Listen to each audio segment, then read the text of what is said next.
To start this season, Napheesa Collier has absolutely vaulted herself to the top of the MVP discussion. Through the first 9 games of the season, she's averaging 23 points, 10 rebounds, 4 assists, 3 steals, and 2 blocks on very respectable shooting splits.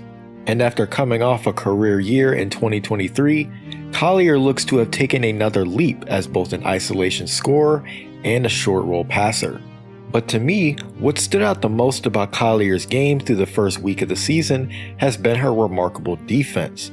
The Minnesota Lynx have posted a 92 defensive rating through their first 5 games, which is easily the best mark in the league. So the Lynx are clearly reaping the benefits of Collier's phenomenal defensive play. And right now, we're seeing the entire package. What stands out to me about Napheesa's defense is her court awareness and communication. She knows the pick and roll is coming here, so she communicates to Kayla McBride to be ready to go over, but as soon as Jewell Loyd rejects the screen and heads back baseline, Napheesa's ready to meet her there, and that's a beautiful block at the rim without fouling. Or watch this play. She knows Ezi Magmagor is not looking to score here with her back turned to the basket, so she sags off to help on the dribble handoff. Then when Skylar Diggins receives the handoff, Napheesa's in drop coverage, watch how she moves her feet well and gets her hands up to deflect the pass. I'm not sure if there's a player in the league that's asked to do as much on defense as Collier is. Watch how she stays on Stewie's hip to be ready for the UCLA cut, and that's a beautiful job to deny the post-entry pass. I think a play like this really shows how much she's responsible for on defense. Watch how she's up at the level of the screen when Sabrina has the ball, but when it swings back to the other side and Benijah Laney gets it, she's back in drop coverage and still gets a hand up to contest the shot. This is a great job understanding personnel and matchups, but it's also split-second awareness on Collier's part to anticipate these coverages on time. Collier has been a very good off-ball defender to start the year. She knows Ryan Howard is not a good audible playmaker in these spots, so her sliding over is all that's needed to deflect this shot at the basket. Now, the Minnesota Lynx aren't a good defense because of one person, and if you watch this clip again, this is phenomenal on-ball defense from Courtney Williams, and even better help defense from Bridget Carlton to force an uncomfortable shot. Because Minnesota likes to trap and hedge and recover on plays, Collier is responsible for showing help side defense from the opposite block. Watching Minnesota play defense has truly been a work of art, and Collier is the anchor and also the vocal communicator that makes this whole thing go. She communicates to Heidemann to slide up to help out on the roll, and watch Collier slide over to prevent a post touch, only to close out on Ezi Magmagor, and that's a beautiful 2-man defense from her and Alana Smith to force a turnover. Here's another possession from the Lynx defense where everyone is switching and providing active hands to prevent any advantage. The possession, like many this season for Minnesota, ended in a forced turnover. At times it feels like there's 7 players on the court for Minnesota. Watch how Natisha Heidemann is absolutely flying around the court here. Courtney Williams also rotates all the way to the opposite baseline, and that's just a tough shot from Ryan Howard, but that is still phenomenal defense. Napheesa and this Lynx team are very smart defenders. Watch how she gets on the high side of Stewie here, anticipating the flex screen, only to switch on Niara Sabally and trust Dorka Juhas to finish the job. And as I've mentioned in previous videos, trust is probably the biggest factor that separates elite defenses from the rest of the pack.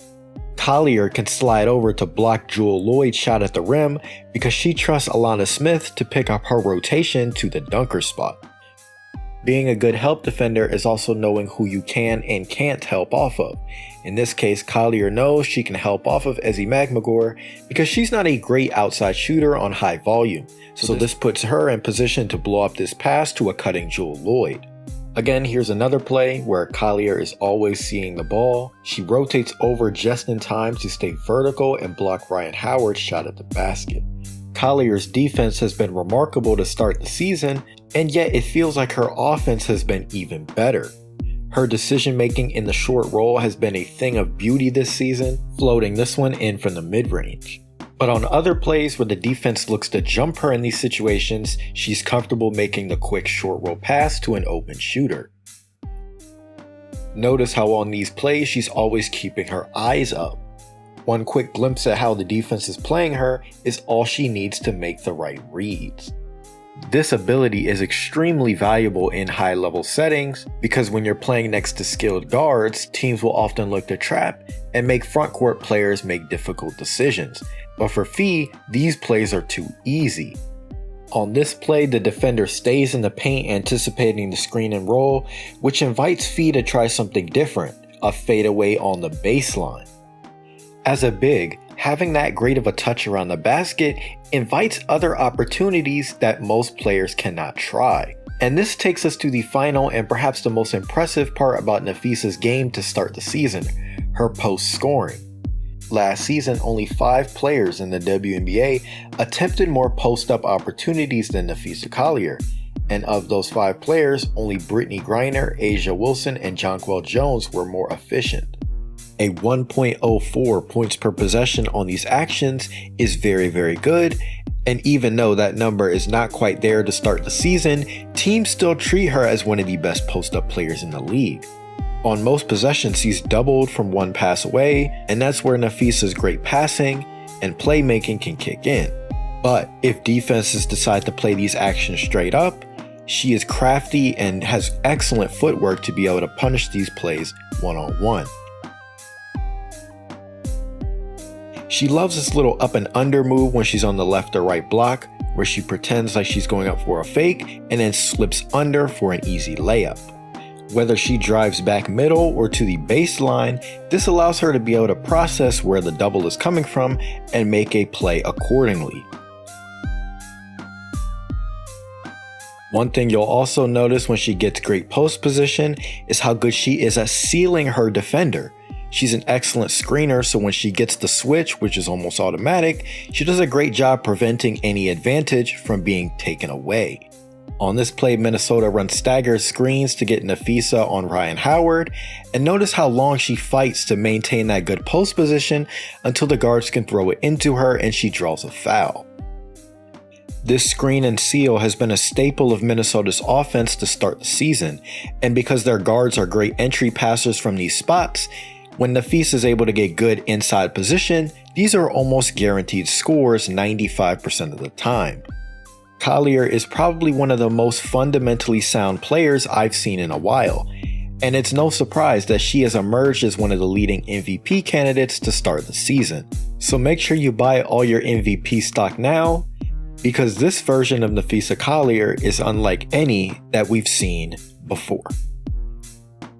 Thank you so much for watching this video. If you've made it to the end, make sure you like, comment, subscribe, and let me know what other videos you'd like to see next. Make sure you turn on your post notifications so you never miss a video, and go give me a follow on Twitter to be more up to date on articles and other content that I post. It'll be linked in the description box below. But before you go, let me know what the Minnesota Lynx record will be at the end of the season. Thank you so much for watching this to the end, and I'll see you in the next one.